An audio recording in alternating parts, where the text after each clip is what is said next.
కదా, అధికారుల నుంచి శూద్రులు, తొడల నుంచి వీళ్ళు, భుజాల నుంచి ఒకరు, మేము ఉన్నతమైన తల నుంచి పుట్టాం కదా, అరే 4 వ్యవస్థలు ఉన్నాయి, అందరు సమానమైనట్టు చెప్తాం అనేది అక్కడ ఒక చర్చ జరిగి ఈ దేశవ్యాప్తంగా ఒక సమాలోచనకు దారితీసింది.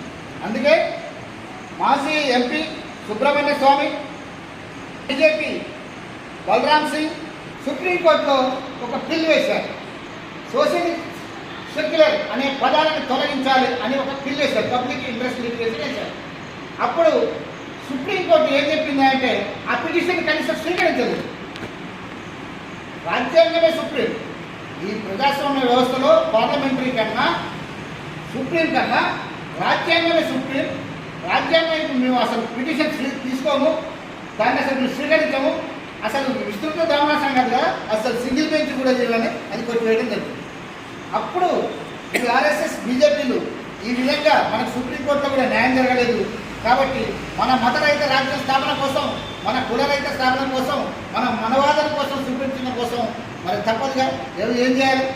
కాబట్టి అక్కడ ఒక ఎంపీ, ఇక్కడ ఒక ఎమ్మెల్యే, ఇక్కడ ఒక మంత్రి మాట్లాడతారు, రాజ్యాంగాన్ని మార్చాలి, రాజ్యాంగాన్ని మార్చాలి.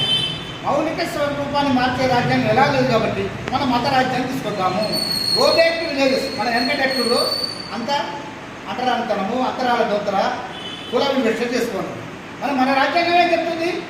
బడికి పోకుండా బయట కూర్చొని అంబేద్కర్ చదువుకున్నప్పటికీ ఇప్పుడు బడికి ప్రభుత్వం పాఠశాలలో పెడుతుంది.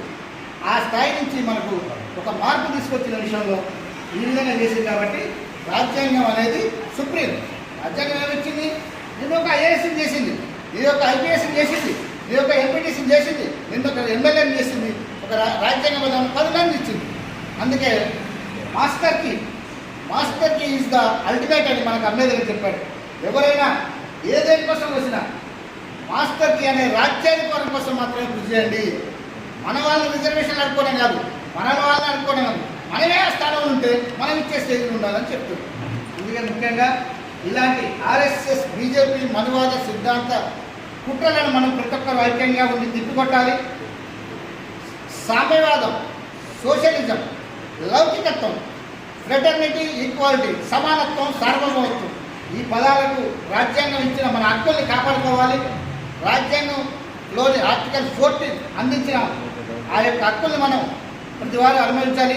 రాజ్యాంగమే సుప్రీం అనే విధంగా మనం ఏర్పాటు చేసుకుంటూ ఆర్ఎస్ఎస్ బీజేపీ ఏనాడైనా ఈ మత పాలకులు మత రాజ్యం కోసం చేస్తున్న ఏ చర్యను కూడా ప్రతి ఒక్కరు సంఘటితంగా ఐక్యంగా ఉండి ఎదిరించాలని, కుల మత వర్గ వర్ణరహిత సమాజం కోసం పాటుపడాలని కోరుకుంటూ ఈ అవకాశం ఇచ్చిన వీరికి నేను ధన్యవాదాలు.